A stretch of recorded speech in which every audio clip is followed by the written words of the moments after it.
कौन बनेगा नेता। नगर निगम के चुनाव पास आने वाले थे।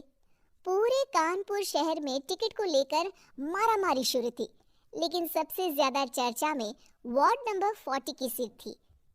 वो इसलिए क्योंकि इस बार वहां की सीट महिला के लिए आरक्षित थी। अब सवाल ये था कि चुनाव लड़ेगा कौन। इससे पहले ठाकुर साहब वहां से पार्षद थे और इस बार उन्होंने अपनी पत्नी सीमा ठाकुर को टिकट दिलवाई और ठाकुर साहब की शान के कारण सीमा जी ने 20,000 वोटों से चुनाव जीत लिया। अरे बधाई हो सीमा भाभी, अब तो आप वार्ड की पार्षद बन गई हैं। अब तो हमारे काम आप ही करवाएंगी। अरे ये तो सिर्फ नाम की पार्षद बनी है, वो तो महिला सीट आ गई, वरना पार्षद तो मुझे ही बनना था। अब भले ही चेहरा इसका होगा, लेकिन पावर तो मेरी ही होगी। अरे वाह भाई साहब, क्या दिमाग लगाया है आपने भी। आइए आप लोग, खाना लगा दिया है सबके लिए। सीमा जी पार्षद बन चुकी थी, फिर भी उनकी एक ना चलती। सारे काम ठाकुर साहब खुद ही संभाल लेते और जहाँ जरूरत पड़ती वहाँ सीमा जी का अंगूठा लगवा लेते। सीमा जी ज्यादा पढ़ी लिखी भी नहीं थी। एक दिन ठाकुर साहब और सीमा एक प्रोग्राम में जाते। अरे ठाकुर साहब, आप आ गए। ओहो, पार्षद मैडम भी आ गई हैं। स्वागत है आप दोनों का। लगता है हमारे पार्षद फंड का सही इस्तेमाल हो रहा है। चलिए अब उद्घाटन करते हैं। ये लीजिए ठाकुर साहब, कैची, आप ही सबसे पहले प्रवेश कीजिए। सब लोग आगे निकल जाते हैं और सीमा जी पार्षद होने के बावजूद भी पीछे खड़ी रह जाती हैं। वो देखती हैं कि वेलकम बोर्ड पर उनका नाम है, लेकिन महिला होने के कारण कोई उनका सम्मान नहीं कर रहा।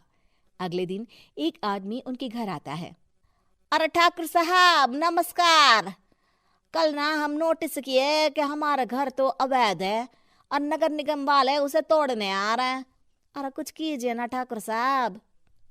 देखो भाई, मैं तो ज्यादा कुछ कर नहीं सकता, पर अगर तुम सबकी जेब गर्म कर दो तो कुछ हो सकता है। कुल मिलाकर 4 लाख लगेंगे। अरे 4 लाख ठाकुर साहब? अरे भाई, मैं अपने लिए नहीं मांग रहा हूँ। दरोगा है, इंजीनियर बाबू है, बड़े साहब है, सबको देना पड़ता है ना थोड़ा थोड़ा। बोलो है मंजूर? तभी वहां अचानक सीमा जी आ जाती हैं। अरे ये आप क्या कर रहे हैं? पहले इन्हीं लोगों से तो आपने वोट मांगे, अब इनसे ही पैसे ले रहे हो। अरे चुप रहो तुम, तुम्हारा काम है सिर्फ अंगूठा लगाना, तुम वही किया करो। मुझे दूसरे काम तुम मत सिखाओ, समझी? और तुम ना जाओ, अब पैसे लेकर आओ, वरना जेसीबी किसी भी वक्त आती होगी। सब कुछ ऐसे ही चलते रहता है। एक दिन सीमा जी और ठाकुर साहब को एक लोकल मीटिंग में बुलाया जाता है। वहां पर कई और अधिकारी लोग भी मौजूद रहते हैं। अब मैं चाहूंगा कि ठाकुर साहब हमारे बीच 2 शब्द कहें। मेरे प्यारे भाइयों और बहनों, आज मेरा सौभाग्य है कि मैं आप सबकी सेवा दिन रात कर पा रहा हूं। आपने मेरी पत्नी को भारी मतों से जिताया है, इसलिए मैं आप सभी का शुक्रगुजार हूं। मैं आप सबसे वादा करता हूं कि हमेशा की तरह हमारे वार्ड में किसी को कोई तकलीफ नहीं आने दूंगा। सभी लोग तालियां बजाने लगते हैं। अब मैं माननीय पार्षद मैडम को स्टेज पे बुलाना चाहूंगा। अपने नाम को बुलाया सुनकर सीमा जी एकदम चौंक जाती है। उन्हें बिल्कुल उम्मीद नहीं थी कि इतनी बड़ी जगह उन्हें मंच पर बुलाया जाएगा। ऊपर जाते ही सीमा जी को सारी पुरानी बातें याद आ जाती हैं कि किस तरह उनके पति उन्हें कभी भी आगे बढ़ने नहीं देते और उनके नाम से गलत काम करते हैं। वो बोलने लगती हैं, मैं आपके वार्ड की पार्षद सीमा हूं। आप में से बहुत कम लोग ही मुझे जानते होंगे, क्योंकि इससे पहले मुझे कभी ऐसा मौका ही नहीं मिला।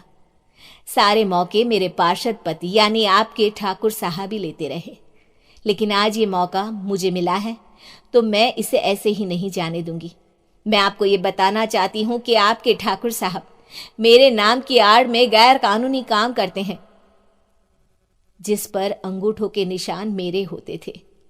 इसीलिए मैं अपनी गलती मानती हूँ और आज अपने पद से इस्तीफा देती हूँ, ताकि आगे से कोई गलत काम ना हो पाए। अब फैसला आप सबके हाथ में है कि आप हमें क्या सजा देना चाहते हैं। सीमा जी की बातें सुनकर ठाकुर साहब के चेहरे का रंग उड़ जाता है और वो शर्म से मुंह नीचा करके वहां से चले जाते हैं और पद से इस्तीफा देकर ही सही सीमा जी अपने आप में आत्मविश्वास महसूस करती हैं।